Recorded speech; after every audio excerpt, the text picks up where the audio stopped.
I'd like to welcome you to Accessibility Talks, the monthly virtual meetup where we chat about digital accessibility, inclusivity, and usability. Each month, we invite a speaker to present on a topic, and afterwards, we invite the community to ask questions and participate in the discussion. I'm Mark Casillas. I work at Canopy Studios. I want to take a moment to remind folks that our group seeks to provide a friendly, safe environment. We require all participants to adhere to the Accessibility Talks Code of Conduct. This applies to all community interaction and events.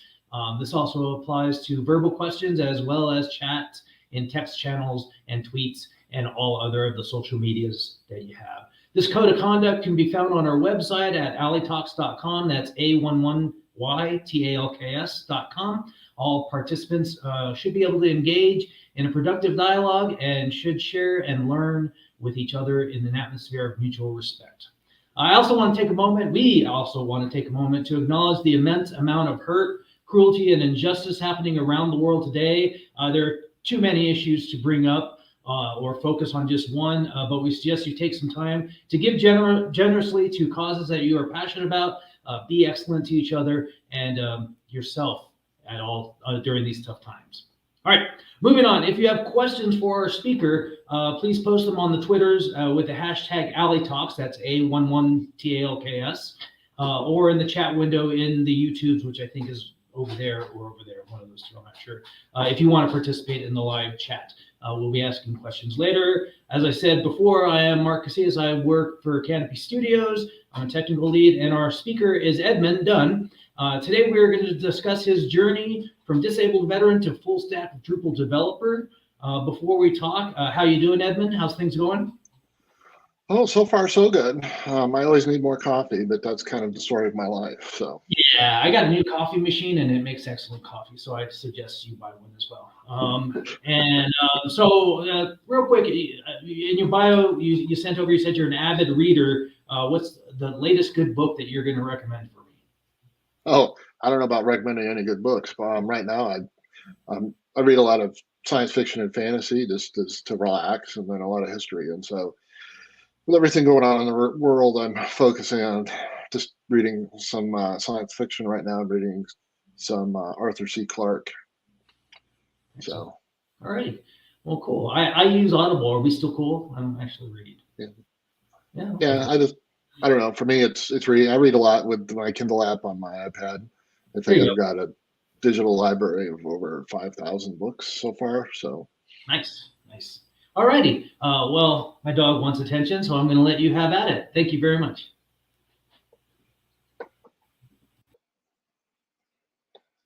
All right. Hello to everybody, and welcome. Thank you for coming. I really appreciate it, and I'm honored to be speaking here today. My name is Edmund Dunn, and I'm going to be speaking about my journey from a disabled veteran to a full-stack Drupal developer. I think it's important to share our stories. Those of us that are dealing with disabilities of whatever form,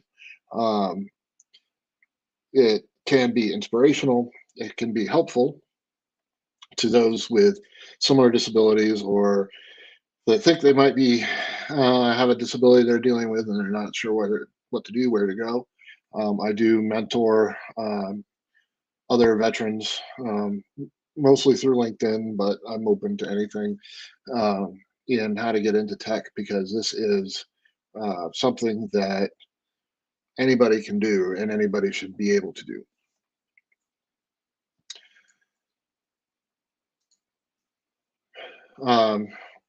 Yeah, that's me. Like I said, I'm a full stack Drupal developer. I work for Edmunds Design Group, headquartered out of Denver, but I'm actually located in Maryland right now, moving to the Seattle area this summer.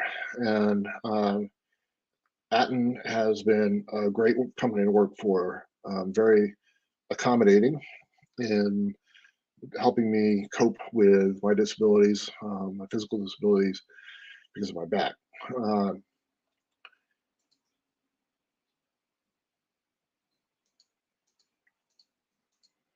All right, so the start of my journey. It started back in 1992, long time ago. I joined the delayed entry program in the summer between my junior and senior year in high school. That program, I hadn't technically enlisted, although I'd signed a contract, and we got some exposure to um, the Army. They took us to nearby Army bases, and we got to talk to soldiers about what they did, what their jobs entailed, etc. In June of 1993, I shipped off for basic training. Went to Fort Jackson, South Carolina. Basic training in the summer at Fort Jackson is not something to be recommended. It was very hot and very humid, but I made it through. And But then I followed on to language school and at the Defense Language Institute in Monterey, California, where I studied Russian. And I served 20 years in the Army as a military linguist with the Russian language and as an intelligence analyst. Uh, while I was in the Army, I was kind of stationed all over the world. Uh, it was fun.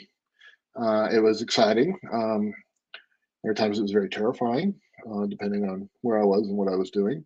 And I learned a lot about myself. I learned a lot about the world. And I think that exposure to other peoples living from in different places all over the world, um, it just really opened my eyes and broadened my horizon. One of the things I learned in the Army was to look on everybody as a human first. It didn't matter what color their skin was, what their gender was. None of that mattered. It mattered that they were a human being.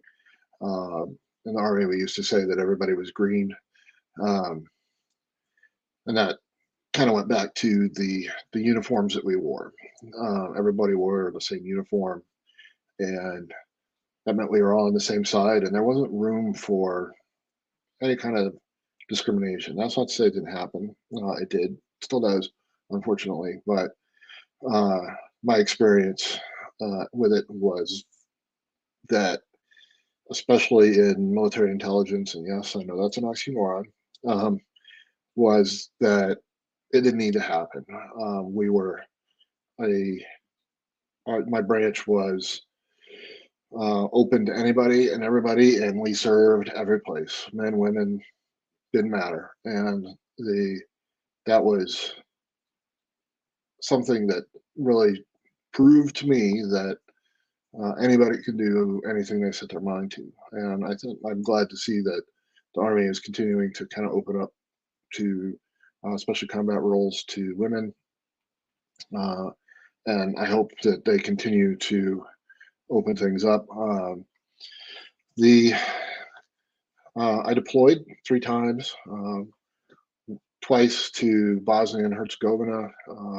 Once I deployed with the Navy into the Sea of Japan and the Western Pacific, supporting just operations out there as a Russian linguist. This picture here is me. You kind of see me standing with my arms folded. In Bosnia, we were on a joint mission there with some British soldiers, and I learned a lot from them. I think we all did, and we did a lot of multinational joint operations there.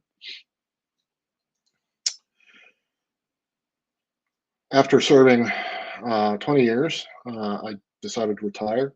I'd had enough, and I was dealing already at that point dealing with physical limitations, and I just said enough is enough. Um, the transition for all veterans is not an easy process. Uh, the military, all branches, have put in to place a program called the Transition Assistance Program. You go through a series of classes, briefings, uh, practice interviews, etc., to help get you ready to join the civilian world or rejoin the civilian world. It was less than complete and not very helpful.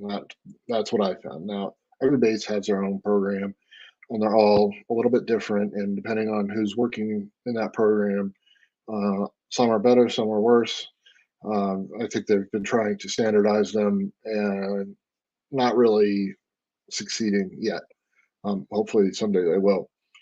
One of um, one of the briefings we received was from the VA or Veterans Affairs, and they were supposed to tell us about all the programs that were available, how to access those programs, how to apply for benefits, which include educational benefits, how to apply for your disability, all of that. And then uh, they barely touched on it, which is unfortunate. I have really pushed and I've engaged with other veterans on through platforms like LinkedIn to help fill that in for other veterans and help them just learn what is there, what's available. There's also the veteran service organizations. Those are the organizations like Veterans of Foreign Wars, American Legion, Disabled American Veterans. There's a lot of others, and they were supposed to help kind of serve as a go-between between the veteran and the VA. Again, depending on who's working, who you have, what organization you go through. Um, some you have better luck with than others, and there are. I would still encourage um, veterans to use one because they're very familiar with everything that goes on at the VA. But just make sure you ask good questions. Make sure that you've got somebody that knows what they're talking about and that they can provide answers to your questions. And if they can't answer all your questions, um, make sure that you keep asking and you push for an answer. I've had the best luck with disabled American veterans. They provide the services free, and they really know all of the processes that you have to use. I know the programs that are available and how to access those programs and what the criteria are, and can provide very helpful guidance. After my transition out, I spent some time working as a government contractor. Didn't like it. It was there was no sense of belonging. You weren't part of a team. You were just kind of there doing what they wanted you to do, and that was it. And after spending 20 years as part of as part of a team, as part of an organization, I really didn't like it. And we had built up some savings, and so after talking to my wife, I decided to quit that job and spend a little bit of time trying to figure out what it was I wanted to do next. And it was during that time that I was happened to be talking to a bank representative from my bank who also was a disabled veteran, and he's like, "Hey, have you thought about voc rehab or vocational rehabilitation?" And I'm like, "What is that?" So he told me a little bit about it, and I went and applied for it. And about a week after I submitted my application, I got a note from my caseworker, or I should say the woman who turned out to be my caseworker. I went and did a short interview and was accepted into the program. Basically, the acceptance criteria were: are you disabled to the point where you can't work in a regular job? Let's help you find a new job, something you can do, a career. And that was extremely helpful for me. The access to resources through Voc Rehab was immense. They paid for everything. They paid for me to go to school. They paid for computers, whatever other hardware I needed for classes, software I needed for classes. They paid for my books, everything. They also provided, made sure that I had access to healthcare, to dental care, all of those kind of things that we don't really think about needing. And I started my first round, for lack of a better term, was I got started at graduate school to become a social worker.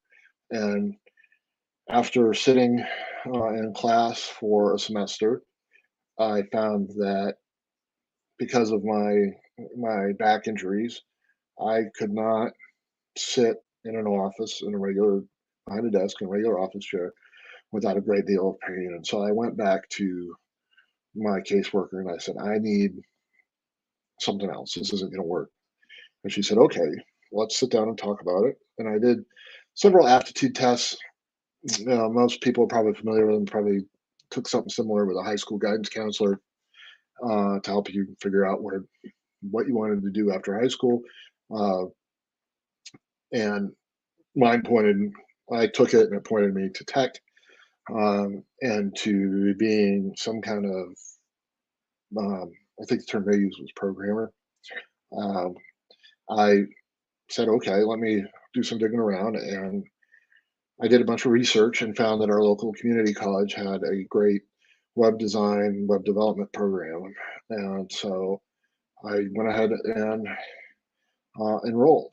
And through this process, I was also getting support from our state veterans offices. Maryland has a state Veterans Affairs organization, and they have representatives to assist veterans in every county throughout the state.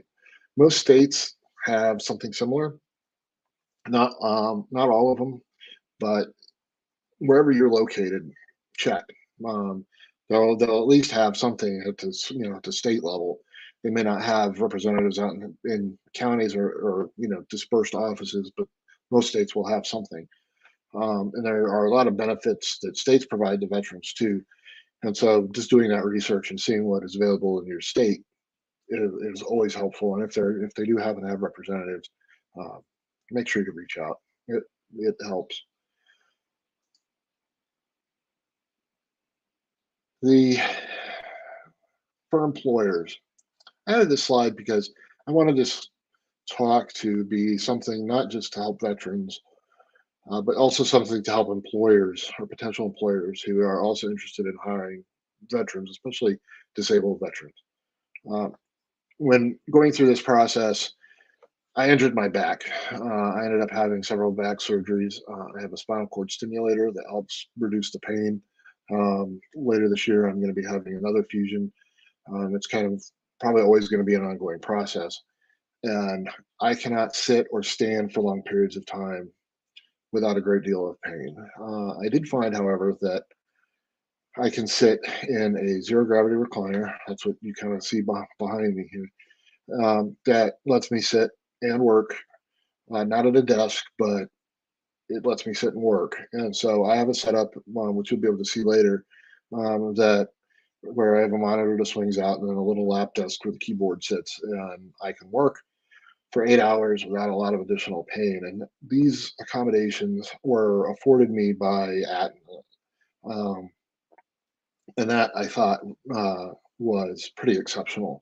Um, I'll get more into accommodations and the styles, types, what you can ask for, where you can ask, et cetera, later on. But for employers, I think it's important to understand that little accommodations can go a long way for somebody who's disabled.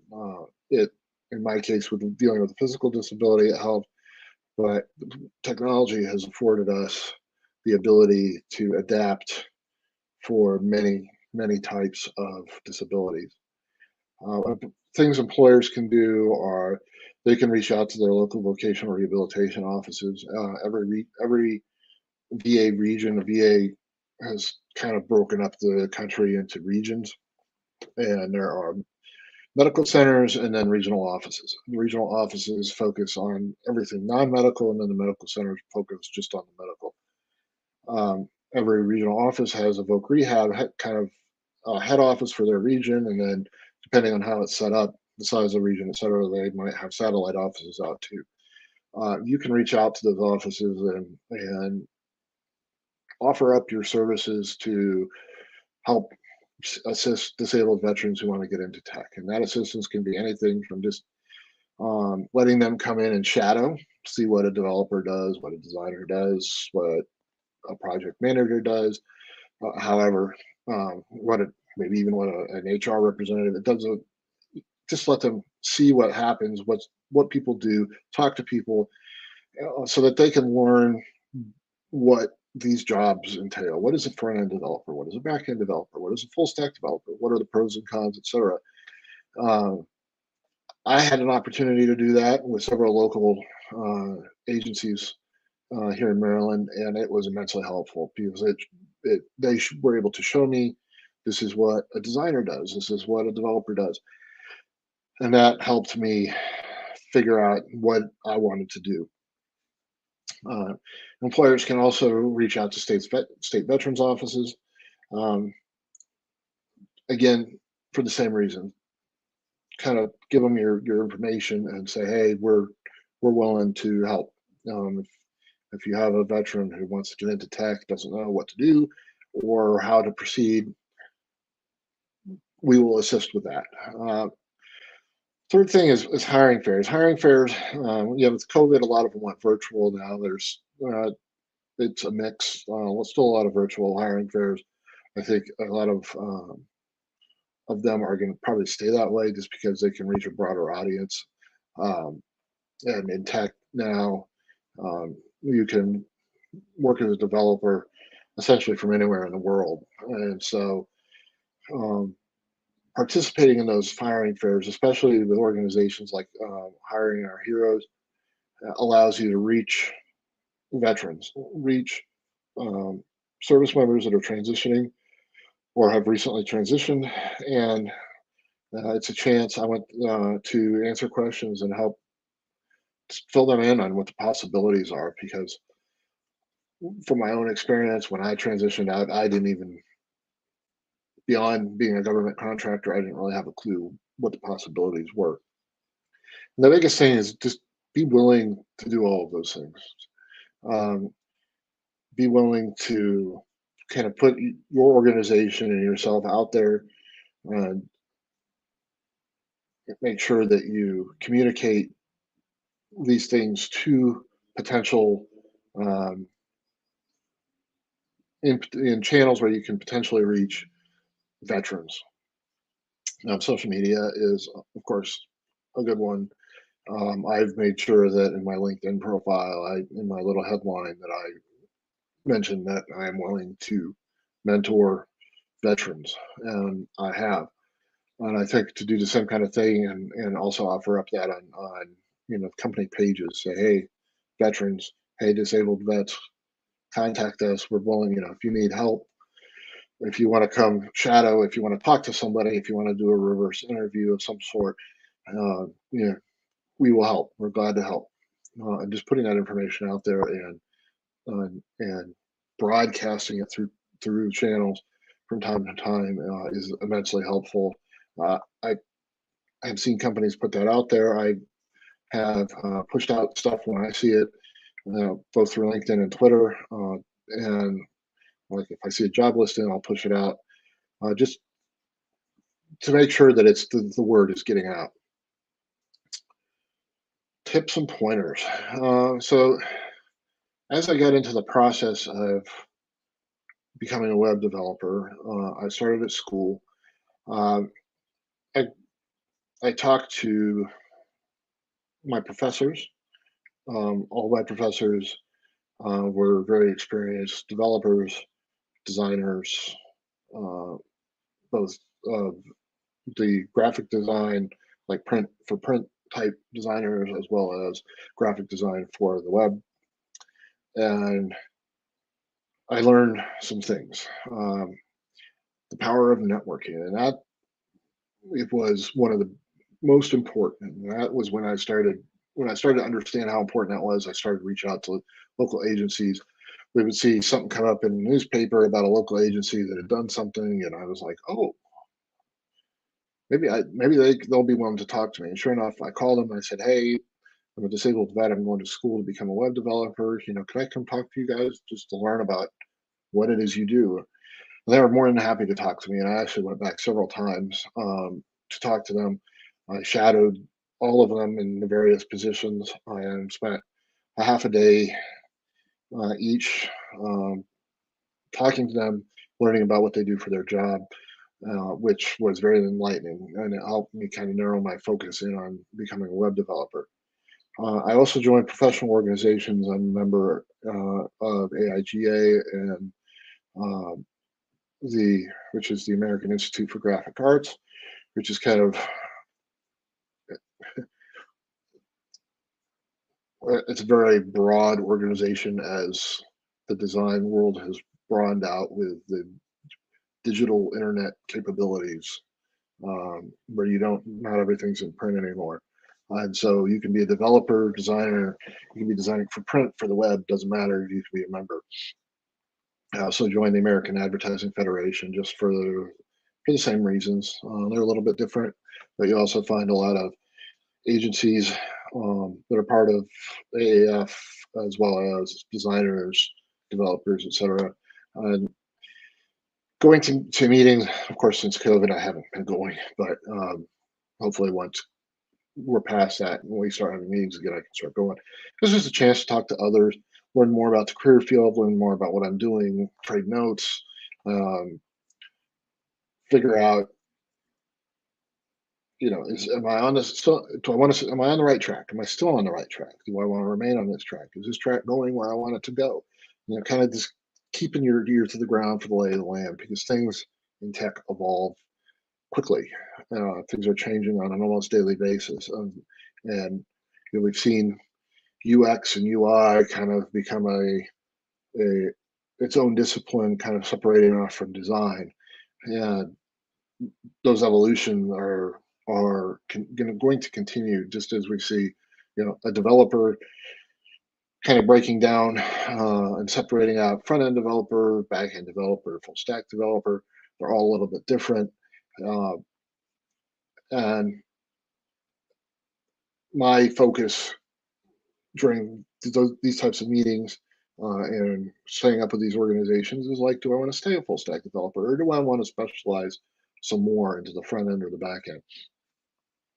And that's kind of something, or is there developing in something else, like getting into data science or cybersecurity?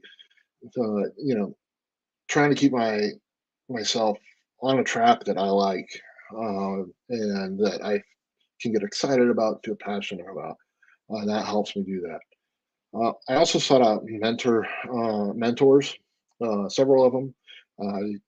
That was immensely helpful, just having somebody to go ask questions of, to go catch up with, to have a cup of coffee and bounce ideas off of. Hey, I was thinking about getting into data science. What do you think? Um, there are a lot of people out there that are willing to be mentors. In my case, it was one of my professors and a owner of a small digital agency here locally, and I was able to get together with them on a regular basis, bounce ideas off them. I still do from time to time. Again, since COVID, I haven't been really meeting with them, but I stay in touch through email. And just if I have questions, especially career-based questions, it's always helpful to have somebody that is in the know to kind of bounce those ideas off of. The local community college that I attended has a very good internship program. They have an internship coordinator who helps with the whole process.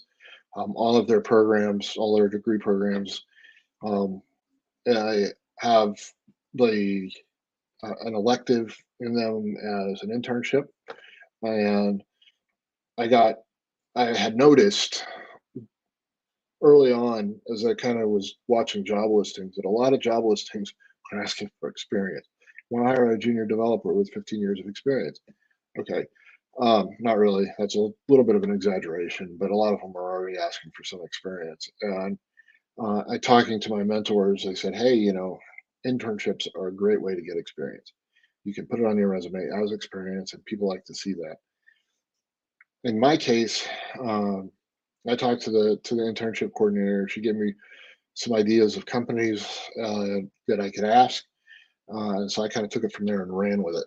I also talked to my professors, because a lot of them, our professors were adjunct professors. So they were out, working for local companies, doing the job on a daily basis.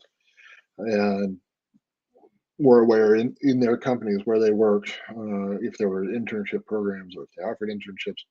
And in my case, I got an internship at DaVinci Interactive, which is a local e-education web development agency here in Maryland, and it was a paid internship. I did a summer internship that turned into an extended internship until I finished my degree. And I worked, technically I was part-time, uh, but I was working somewhere in the neighborhood of 40 hours a week, doing the job as I was going to class. And that experience, being able to apply what I was learning, was very, very powerful for me because it really reinforced what I was learning. And I think, depending on your learning style, it can be different for everybody. Um, the most important thing is that it gave me experience to put on my resume. And of course, I got lucky, and it led into a offer once I graduated, into an offer of full-time employment. And I stayed there about 2 years until I figured out that I really wanted to focus on Drupal specifically, instead of the variety of frameworks that DaVinci was using.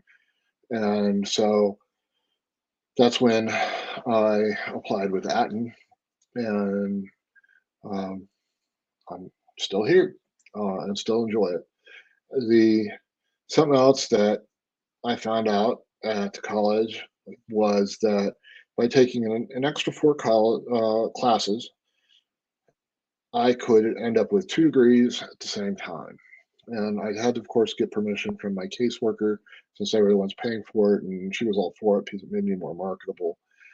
There were so many classes shared between the graphic design and the web design development programs I had to take an extra 4 classes for the graphic design program, and I ended up with 2 degrees.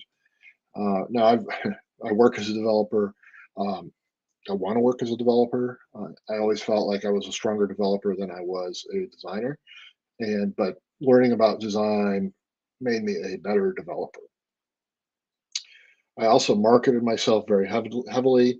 I made my own business cards. I had them printed at a local printing shop. I made really nice resumes, again, having them printed locally. Uh, those were using some skills that I learned in the graphic design program. But I think it helped, having a nice looking resume, not just a white piece of paper with black letters on it, but put a little thought into it. And also the business cards, they weren't, since I wasn't in business, I didn't really consider them business cards. They were more like contact cards.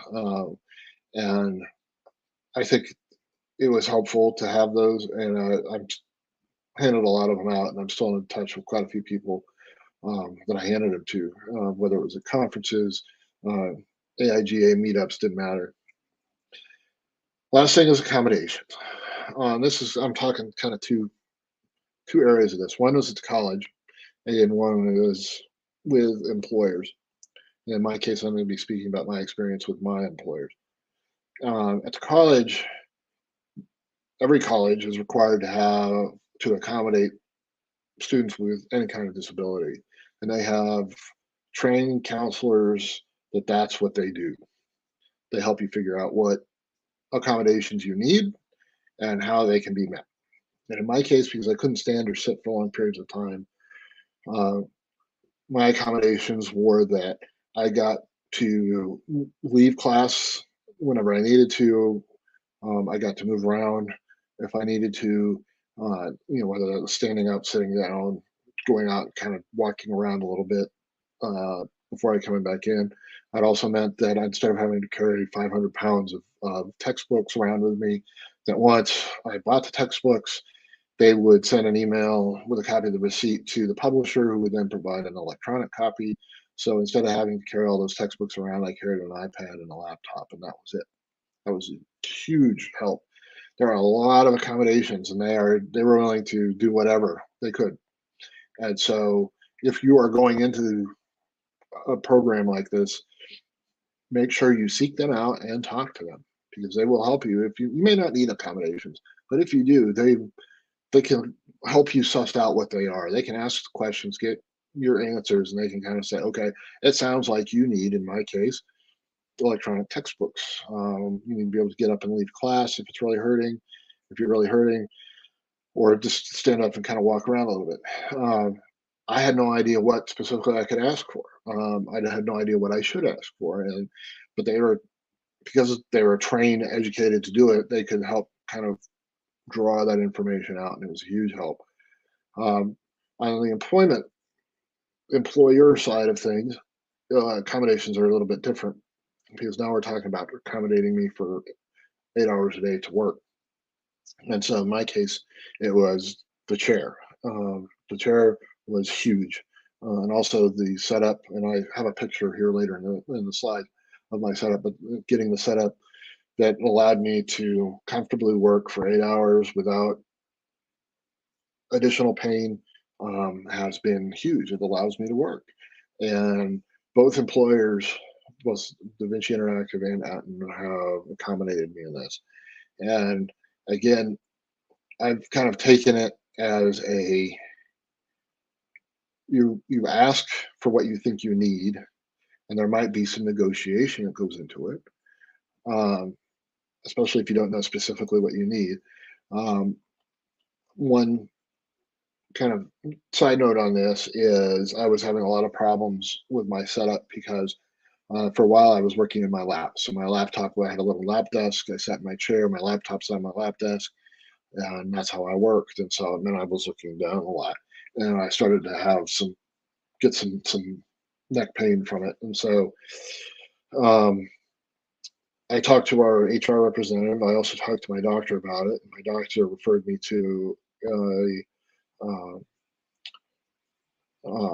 a therapist, a physical therapist.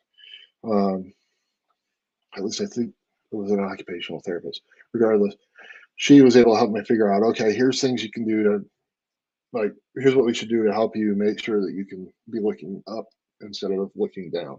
And so kind of figured out what I needed. I found a workstation that I thought would help, but she told me, the therapist told me, she's like, if the chair you have works, figure out what else you need in addition to that. Don't change to a different kind of chair, because there's no guarantee that this other workstation would support your back like your current chair does. And so I came up with arms for a monitor, and a big monitor that is up higher. And so now I'm looking out in front of me instead of down.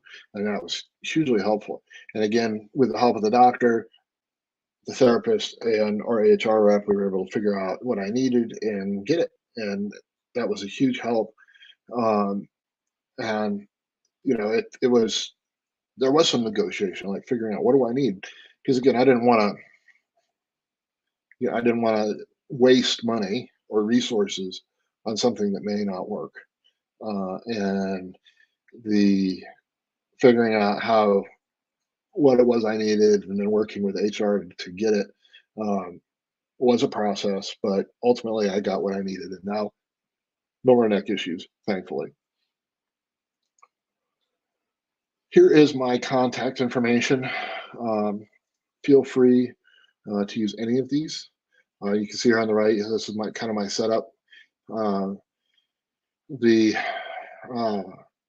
I have a little desk that swings out with my keyboard on it, and then the monitor is on a separate swing arm. I also have an older iPad Pro that I use as an additional kind of little monitor to help me keep my desktop space organized. Um, are there any questions?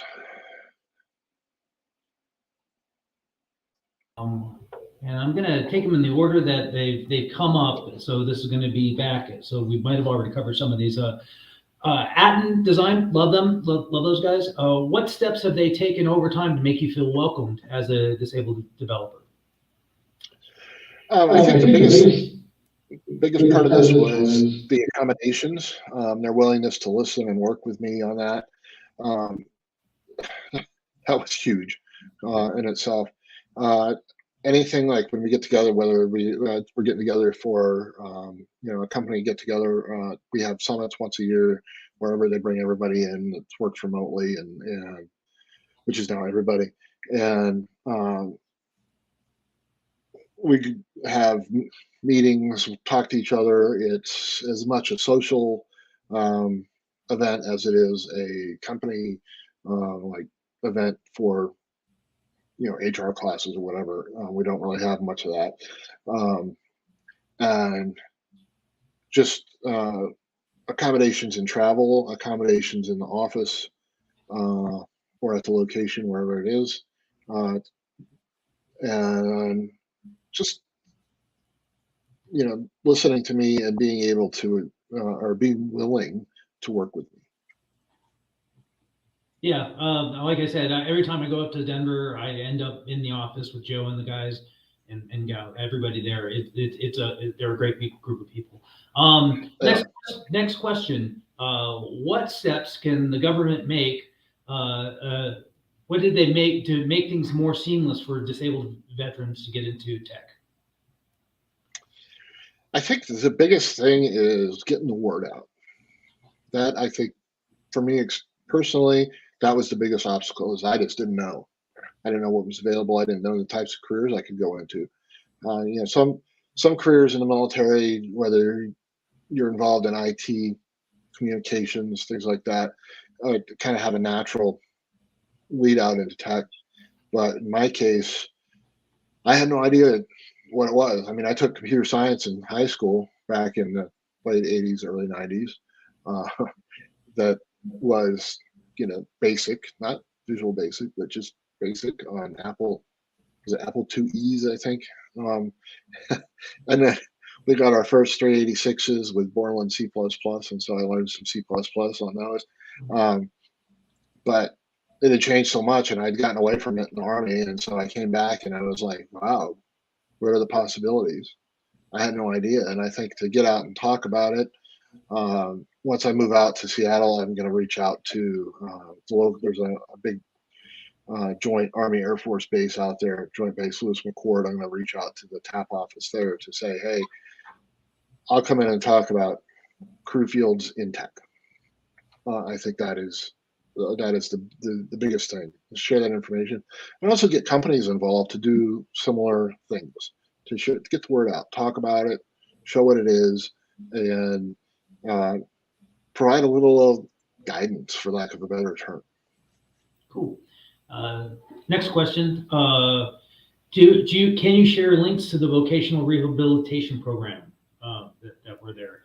And next step to that, of course, we'll have all these links if they're shared in the YouTube afterwards, because we're not going to talk about. But also, what's the best way to reach out to my regional vocational rehabilitation program? Actually, the best way is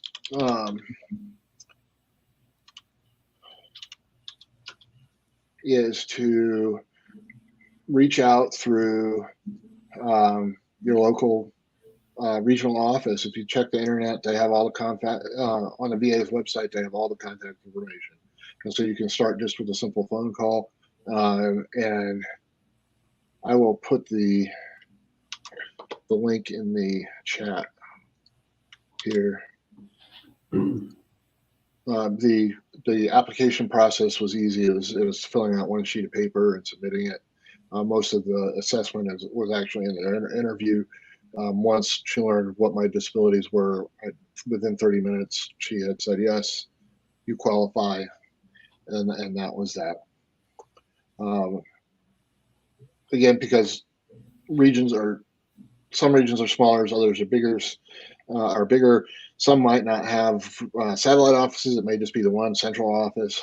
But again, just by calling, that's a huge thing. And I would say whoever is in charge of that regional voc rehab office would be the person to start with, because they can help coordinate things and get the word out to the individual caseworkers.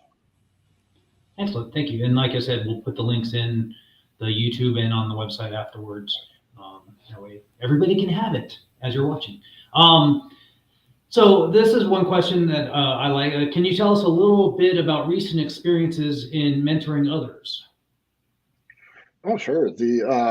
Recently, I've had a couple of veterans reach out to me through LinkedIn, and LinkedIn is nice because it offers the messaging feature that makes it really easy to have a conversation kind of asynchronously.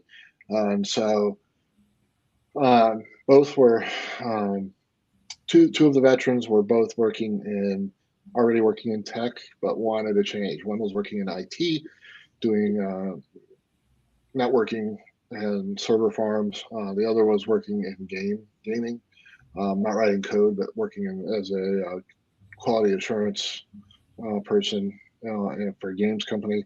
Both wanted something that one would allow them a opportunity to work remotely because they wanted a better work-life balance, and also something that would help accommodate their physical disabilities resulting from their time in the service.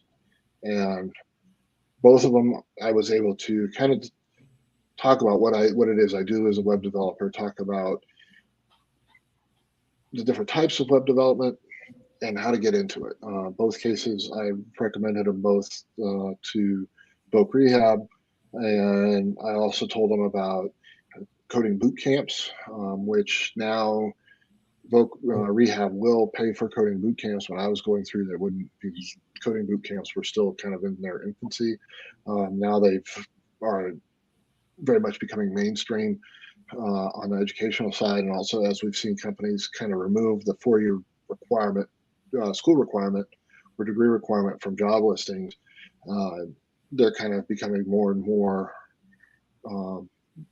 a very solid, respectable path into being a developer. Cool. Side note, are you going to DrupalCon and do you want to be a mentor there? I am going to DrupalCon. I am giving this talk at DrupalCon. I am always willing to be a mentor. I'm also have put together a Birds of a Feather for veterans in Drupal, and I started a veterans in Drupal group through groups.drupal.org. Again, just to help foster communication. I think the more we can get veterans involved and the more we can spread the word, the better it's going to be for all of us. I do know that there are large numbers of empty positions in tech. It's huge, and I think for disabled veterans now, it's a very plausible and good career opportunity that can often accommodate whatever their physical limitations might be, whether in my case resulting from a back injury, just about anything. I mean, I think any disability can be accommodated by the technology that is available to us now to allow somebody to be a developer. Cool. Now that leads into my next question. Why did you choose Drupal out of all the other platforms out there? When I was working at DaVinci, they sent me to the last in-person DrupalCon in Seattle, of all places. And I remember the first night of the conference, I called my wife and I said, I found my tribe. I found a group of people from many different career paths that all came together as part of the Drupal community, and it was very warm. It was very welcoming, and I didn't feel like the odd man out. Yeah, and so that's the beauty. It's a common thing. Come for the code, stay for the community. Yep. And so, and while I see Drupal as kind of a tool in a toolbox, working in an agency, the being able to develop in Drupal and to participate in the community, whether it's contributing code, mentoring others, helping improve documentation, doesn't matter at all. I like being able to use the platform and also feedback into the platform. Excellent. Next question. Do you see a lot of interest from other disabled veterans on becoming developers, including Drupal? Do you talk a lot in groups and stuff? I have. A lot of them are. I get a lot of questions when I talk to groups about it. When I talk online, when I post about it online, I get lots of questions about what I do, what it is I um, do on a daily basis, to what do I have to do to make sure that I stay current, um, and how do I do those things while still being disabled? How do I cross that barrier? And in my case, I talk about the accommodations for my physical disability. I try to learn as much as I can about other possible accommodations, so that way I can talk about those, because a lot of disabled veterans, one, aren't aware that they can ask for accommodations, and then the second problem is that they don't know what accommodations they can ask for. How do I, I lost my hand to an IED. How can I write code? Um, and there are ways to do that, and it's just figuring it out, learning how to do it, and learning what technology is available that can assist with that. And so I just I try to share what I've done as an inspiration, and to share what information I do know with other veterans, because I think they are interested. And I mean, there are so many possible careers in tech, um, that I think there's probably just about something for everyone. Probably not for everyone, but just about. Excellent, excellent. Just two more questions. What lessons from the Army can you translate directly to your development career? Oh, that's a good question. I think for any veteran, me included, soft skills are very easily translatable from military career to working in tech, whether it's being a developer or anything else. Things I use is communication skills that I learned in the Army. I still make use of almost every day, whether it's written, speaking, um, whether it's going through a phone call or in a meeting, presenting. Uh, I I pull on those skills and I use them. The biggest skill for me that I use is analysis. I learned a lot about analysis uh, as as a soldier, because that was part of my job.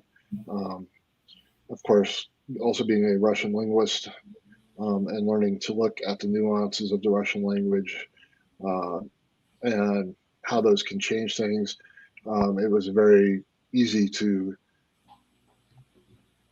take those skills and apply them to code, because code, whatever type of code, it's another language. And so uh, learning how to break down the Russian language, and really kind of parse out the nuance and stuff to get the meaning, and try to read between the lines, easily applies to writing code for Drupal, because that's what you do. You analyze what's there. Um, I think on a daily basis, when I'm debugging, is where I apply it the most, because I have to go in and look at some code that's not working right, and I have to figure out why and then fix it. And I'm analyzing the code, I'm looking at the problem, and kind of breaking it down and following through steps to get to what the problem, define the problem, why is it broken, and then figure out what the fix is. Excellent. Yeah, syntax rules all. So that's all. Yeah. All right. Finally, what last question anyway? What can the Drupal community, including the Drupal Association, do to recruit more disabled veterans? Oh, that's a great question. I think um, communication is getting the word out is the biggest thing that everybody can do. I think um, also to help grow, as we see programs like Drupal Easy and others that are kind of helping helping educate developers, and getting the word out about those programs to disabled veterans. And I think it's kind of the age-old problem of marketing. Like, you got to get the word out about, in marketing, it's about what your company does or sells, or however. In our case, it's marketing the career. What do we do? This is how we do it. This is how we can support you. And whether it's going and speaking to a group of service members that are about ready to get out of the military and so talk about the career, possible career fields, to providing support, to kind of helping develop kind of a listing of resources, a listing of accommodations. Like, I can talk about my accommodations, but the more people with a variety of disabilities that can talk about the accommodations that they use, the things they do that allow them to work in tech, and getting that information into the hands of the disabled veterans, so that they know, oh yeah, this is actually something I can do, because here is somebody that is doing it, and this is how they're doing it, and I can do that same thing. That is huge, and that's why I think it's so important to, in my case, to tell my story, to talk about it. And I think, speaking as a veteran, especially as a disabled veteran, we all kind of have our own path to walk. And I think this probably applies to everybody with disabilities, or everybody that's part of a marginalized group, that we have our own path to walk. And by sharing our stories, we can, one, help destigmatize ourselves, our disabilities, those things about us that lead us to be marginalized, whether it's the LGBTQ community or people who are marginalized because of the color of their skin.